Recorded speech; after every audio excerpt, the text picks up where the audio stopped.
ঢাকার অদূরে মুন্সিগঞ্জ জেলার সিরাজদি খান উপজেলার ঘোড়ামারা মৌজার এই সম্পত্তির মালিক ডেস্টিনি গ্রুপ। ৪৬২ জমিটি ২০১১ সালে কেনা হয়। সপ্তাহখানেক আগে রাতের আধারে ভেকু মেশিন দিয়ে একটি চক্র ফসলি এই জমির মাটি কেটে নিয়ে যায়।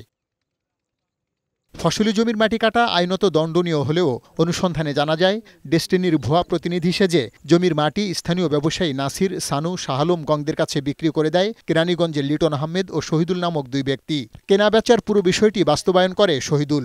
সরেজমিনে গিয়ে দেখা যায়, অবৈধভাবে মাটি কেটে নেয় পুকুরে পরিণত হয়েছে ফসলি জমিটি। বিভিন্ন মানুষ মাটি কেটে চুরি করে নিয়ে যাইতেছে, এটা অনেক খারাপ কাজ। আমরা এটার বিচার চাই।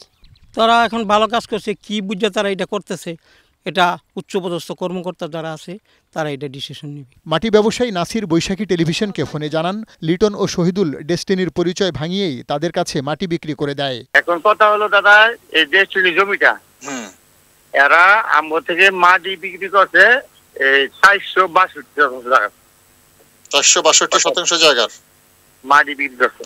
আচ্ছা, কে করেছে এটা মাটি বিক্রি? নাম হলো লিটন, ডেস্টিনি কোম্পানি বাড়ি, ঠিক আছে। অবৈধভাবে ডেস্টিনি গ্রুপের জমির মাটি কাটা ও বিক্রির সাথে জড়িতদের বিরুদ্ধে আইনানুগ ব্যবস্থা নেওয়ার দাবি বিনিয়োগকারীদের। আমরা সরকারের কাছে চাই যে এই জমিগুলি যাতে রক্ষা হয়, কারণ আমাদের অনেক মানুষের বিনিয়োগ আছে এখানে। অন্যায় কাজ করছে যারা, তাদের অবশ্যই আইনের আওতায় আনতে হবে।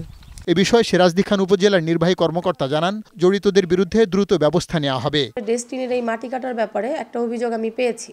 ডেস্টিনির একজন, তিনি বোধহয় ডেস্টিনির সদস্য, তিনি অভিযোগ দিয়েছিলেন। তার অভিযোগের প্রেক্ষিতে আমি এটা নিয়ে কাজ করছি এবং পরবর্তীতে যদি আরও মাটি কাটা হয় এগুলোর ব্যাপারে আমি ব্যবস্থা নেব। এদিকে এলাকাবাসীর অভিযোগ, ফসলি জমি থেকে অবৈধ মাটি ব্যবসায়ীরা মাটি কেটে পাশের পরিবেশ দূষণকারী ইটভাটায় ইট বানানোর কাজে চালান করে। পার্থ রহমান, বৈশাখী সংবাদ, ঢাকা।